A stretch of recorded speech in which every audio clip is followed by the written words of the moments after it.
দোকানে গিয়েছিলাম তো দুষ্টু শোনার জন্য, দেখো একটা খাবার নিয়ে এসেছি, তো চলো ওকে গিয়ে দেবো। এই যে দেখো, চলো। এই যে কি করছিস, এই ঘুরছিস কেন? এই দেখ পাগল হয়ে গেছে, পাগল হয়ে গেছে, মেয়ে দেখ পাগল হয়ে গেছে। দেখ, আরে পাগল হয়ে, এই যে দেখ তোর জন্য কি এনেছি আমি। দেখ তুই দেখ।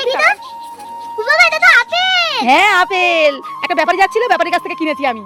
ওমা খুব ভালো করেছো। তাই ঠিক আছে, তাহলে খাও।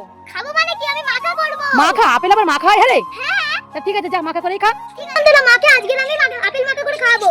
প্রথমে আমি আপেলগুলো ধুয়ে নেব। প্রথম পেছনটা বাদ দিয়ে দেব। এবার গোল গোল চাকা চাকা কেটে নেব।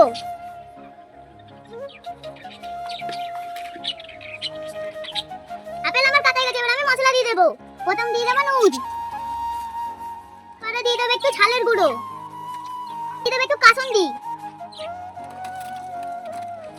এর মিশাবো। এবার আমি এর উপর থেকে জিরে মরিচ দিয়ে দেব। হয়ে গেল আমার আপেল মাখা। এবার খেয়ে দেখার পালা। দারুণ হয়েছে। আবে এসো। কি তুই কি মাখা করেছিস? আপেল মাখা করেছি, খেয়ে দেখো। আপেল আবার মাখা হয়? কোন দেশের কথা রে? খেয়ে দেখো না, এত কথা বলবো না। ঠিক আছে, খেয়ে দেখি। সো গাইস, আপেল আবার মাখা দেখছো? দুষ্টু শোনা আপেল মাখা করেছে, তো আমাকে খেতে বলছে, আমি খেয়ে দেখবা। দারুণ হয়েছে।